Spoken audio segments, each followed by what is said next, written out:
Movie के start होते ही हमें एक आदमी दिखाया जाता है जो कि एक बच्चे के रूम में जाता है और वो बच्चा सो रहा होता है और ये आदमी शूट करके उस बच्चे को मारने वाला होता है। मगर इससे पहले कि वो उस बच्चे पर गोली चलाता, उस रूम का दरवाजा अपने आप से ही खुल जाता है। तब वो आदमी डरते डरते उसी तरफ ही गोली चला देता है। गोली की आवाज सुनकर वो बच्चा फौरन उठ जाता है और वो आदमी बच्चे को देखकर रोने लगता है, जिससे वो बच्चे को मार ही नहीं पाता। इसके बाद हमें एक अजाइलम दिखाया जाता है जहाँ पर हम एक कपल को देख पाते हैं जिनमें वाइफ का नाम जेसी होता है और उसके हस्बैंड का नाम मार्क होता है। वो लोग अजाइलम में एक बच्चे को अडॉप्ट करने आए थे क्योंकि कुछ अर्सा पहले ही उनका बच्चा बाथ टब में डूबने की वजह से मर गया। अपने बच्चे को खोकर वो दोनों काफी दुखी थे, इसीलिए उन्होंने डिसाइड किया कि वो एक बच्चे को अडॉप्ट कर लेंगे। अजाइलम में उन्हें एक तकरीबन 8 साल के बच्चे के बारे में बताया जाता है जिसका नाम कोडी होता है और कोडी की मदर की डेथ तभी हो गई जब वो 3 साल का था और उसके बाद कोडी को 2 और फैमिलीज ने अडॉप्ट कर लिया, जिनमें एक फैमिली के लोग तो अच्छे नहीं थे जबकि दूसरी फैमिली कोडी को अकेला ही घर पर छोड़कर वहाँ से चली गई। कोडी की ये कहानी सुनने के बाद वो लोग उसे ही अडॉप्ट करने का फैसला कर लेते हैं। यहाँ पर हम ये जान पाते हैं कि कोडी वही बच्चा है जिसे हमने मूवी के स्टार्ट में भी देखा था, यानी वो बच्चा जिसे वो आदमी शूट कर रहा था। फिर वो दोनों हस्बैंड वाइफ कोडी को अडॉप्ट करके अपने घर पर अपने साथ ले आते हैं। कोडी जो कि काफी वेल मैनर्ड बच्चा था। कोडी को बटरफ्लाईज काफी पसंद थी। जेसी और मार्क को भी कोडी ये काफी अच्छा बच्चा लगता है। इसके बाद हम देखते हैं कि उसी रात को कोडी जेसी और मार्क के सोने के बाद एक एसिड ड्रिंक पीता है जिससे उसको नींद न आए। नेक्स्ट डे वो लोग एक अच्छे स्कूल में कोडी का एडमिशन करवा देते हैं। वहीं पर एक बच्ची से कोडी की फ्रेंडशिप हो जाती है। हम देखते हैं कि जेसी और मार्क कोडी को पाकर काफी खुश थे और वो उसे बिल्कुल अपने बच्चों की तरह ही ट्रीट कर रहे थे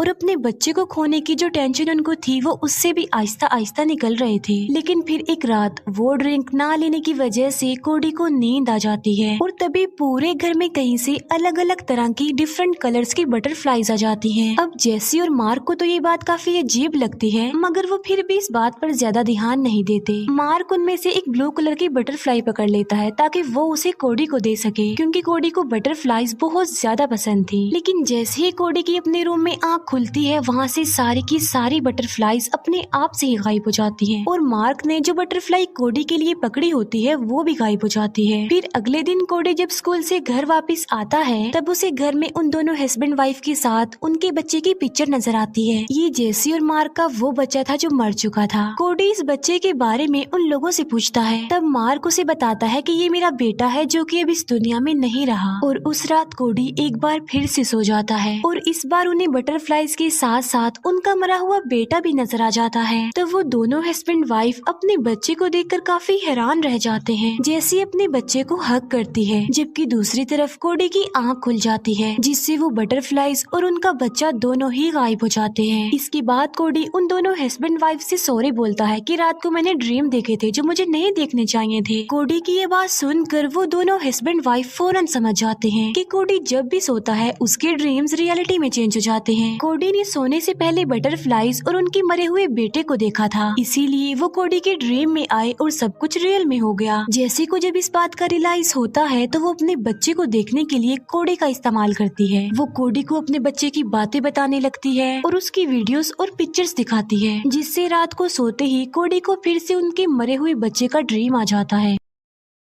अब जाहिर सी बात है कोडी के ड्रीम में वो बच्चा आ गया तो रियल में भी वो अपने पेरेंट्स के पास आ गया और इसी तरह जेसी और मार्क अपने बच्चे से मिल पाए। तभी हम देखते हैं कि एक अननोन एंटिटी कोडी की तरफ जा रही थी जिससे कोडी की आंख खुल जाती है, जिससे उनका बच्चा वो अननोन एंटिटी सब गायब हो जाते हैं। असल में वो जो ड्राउनी एंटिटी थी वो कोडी का एक नाइटमेयर था। फिर हम देखते हैं कि मार्क जेसी के इरादे समझ चुका था कि वो कोडी को इस्तेमाल कर रही है अपने मरे हुए बेटे को देखने के लिए। ये बात मार्क को काफी बुरी लगती है, इसी वजह से वो अपने मरे हुए बच्चे की सारी पिक्चर्स, उसकी सारी वीडियोस रिमूव कर देता है, जिससे होगा ये कि अगली बार जैसे कोडी को यूज नहीं कर सकेगी। नेक्स्ट डे कोडी स्कूल जाता है। स्कूल में एक स्टूडेंट जो कि काफी रूड होता है और वो कोडी को काफी परेशान करता है। हम देखते हैं कि कोडी क्लास खत्म होने के बाद वहीं पर ही सो गया है और तभी हम वहाँ पर एक बार फिर से उसी ड्राउनी एंटिटी को देख पाते हैं और उस एंटिटी का नाम कोडी ने कैंकर रखा हुआ था। हम देखते हैं कि उस एंटिटी यानी कैंकर ने उस बच्चे पर पर अटैक कर दिया था जो कोडी को परेशान कर रहा था। कैंकर के अटैक की वजह से वो बच्चा हवा में जाकर गायब हो जाता है। जो कुछ वहाँ पर हो रहा था वो सब कुछ कोडी की फ्रेंड भी देख लेती है। यहाँ पर हम समझ पाते हैं कि कैंकर आखिर है क्या चीज। कैंकर असल में कोडी का नाइटमेयर है, यानी कोडी ने उसके बारे में जरूर सोचा होगा और इसी नाइटमेयर से बचने के लिए कोडी वो ड्रिंक भी लिया करता था, जिससे ना तो वो सोएगा और ना ही वो कैंकर उसके ड्रीम में आएगा। इसके बाद कोडी अपने घर पर चला जाता है। अब उस नाइटमेयर की वजह से कोडी बिल्कुल डरा हुआ होता है, इसीलिए वो डिसाइड करता है कि वो अब नहीं सोएगा। लेकिन जैसे नोटिस करती है कि कोडी नहीं सो रहा है, इसीलिए वो उसके दूध में सोने की मेडिसिन मिला देती है। उसे पीते ही मेडिसिन का असर होता है और कोडी ना चाहते हुए भी सो जाता है। और एक बार फिर से जेसी और मार्क का मरा हुआ बच्चा उनके घर पर आ जाता है, लेकिन देखते ही देखते उनका वो बच्चा कैंकर में बदल जाता है। उसे देखकर जेसी और मार्क बहुत ज्यादा डर जाते हैं और मार्क जल्दी से जाकर कोडी को जगाने की कोशिश करता है। लेकिन अब क्योंकि जेसी ने कोडी को नींद की मेडिसिन दी थी, इसी वजह से वो नहीं जागता, जिससे कैंकर मार्क पर अटैक करके उसे गायब कर देता है। लेकिन इससे पहले कि कैंकर अब जेसी पर अटैक करके उसे गायब करता, कोडी की आंख खुल जाती है, जिससे कैंकर फौरन गायब हो जाता है। कोडी उठकर देखता है कि वहाँ पर जेसी जो कि बेहोश पड़ी हुई है, लेकिन मार्क वहाँ पर नहीं है। ये देखकर कोडी जल्दी से पुलिस को कॉल करके बुला लेता है। वहाँ पर सारे एविडेंस देखकर पुलिस का शक जेसी पर ही जा रहा था, लाइक घर की हालत, कोडी की बॉडी से स्लीपिंग पिल्स का मिलना वगैरह वगैरह। और अब पुलिस का पूरा शक जेसी पर ही था, यानी जेसी ने कोडी के साथ जरूर कुछ गलत किया है। इसीलिए पुलिस दोबारा से कोडी को उसी अजाइलम में वापस भेज देती है। इस सारी सिचुएशन की वजह से जेसी को अपने किए पर अब पछतावा हो रहा था, इसीलिए अब वो डिसाइड करती है कि अब वो अपने हस्बैंड को वापस लाएगी और कोडी के साथ ऐसा क्यों होता है उसकी हेल्प करेगी। इसीलिए वो इसी नियत से उस अजाइलम में जाती है और कोडी की फाइल को चुरा लेती है। और उस फाइल में उन दोनों फैमिलीज की इंफॉर्मेशन थी जिन्होंने कोडी को पहले अडॉप्ट किया था। इसीलिए जैसे उन फैमिलीज के लोगों से मिलने जाती है और ये वही आदमी था जिसने मूवी की स्टार्ट में कोडी को शूट करके मारने की कोशिश की थी।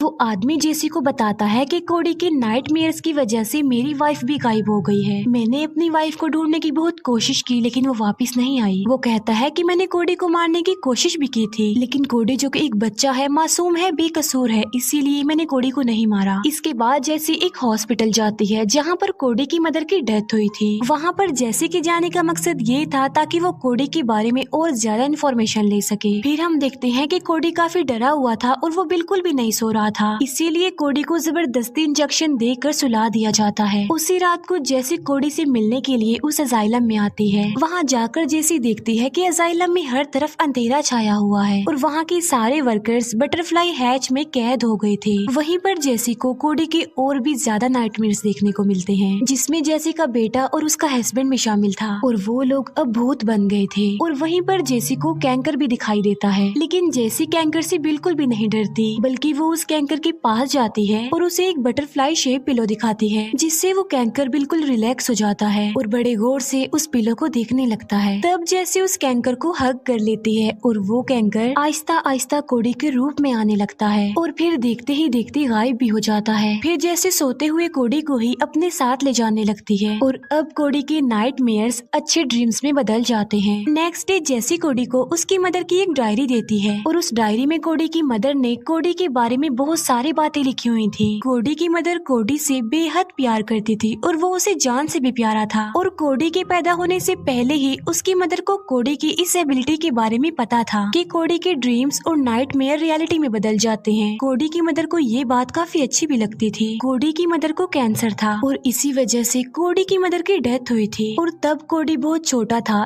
3 साल का था, जहाँ पर उसने अपनी मदर की फाइल में कैंसर को कैंकर पढ़ लिया। अब इस बीमारी की वजह से कोडी की मदर की हालत काफी खराब हो गई थी। कोडी अपनी मदर की हालत और कैंकर के बारे में ये सोचता था कि मेरी मदर को कैंकर ले गया। अब क्योंकि कोडी कैंकर के बारे में इतना ज्यादा सोचता था, जिसकी वजह से कोडी को नाइटमेयर्स आने लगे और वो कैंकर कोई और नहीं बल्कि कोडी की मदर ही थी। कोडी की मदर उसे बटरफ्लाई शेप पिलो पर सुलाती थी और इसी वजह से वो उस पिलो को देखकर रिलैक्स हो गई थी और यही वजह थी कि कोडी को बटरफ्लाईज इतनी ज्यादा अच्छी लगती थी। फिर रात को जैसी कोडी को एक अच्छी स्टोरी सुनाती है जिसमें गायब हुए मार्क और उस आदमी की वाइफ और उस बच्चे के वापिस आने के बारे में बताती है। फिर हम देखते हैं कि कोडी अपनी पावर्स, अपनी एबिलिटीज पर कंट्रोल कर पा रहा था और अब वो गायब हुए बाकी लोगों को भी वापिस ले आएगा और इसी के साथ ही ये मूवी यहीं पर एंड हो जाती है। Thank you for watching.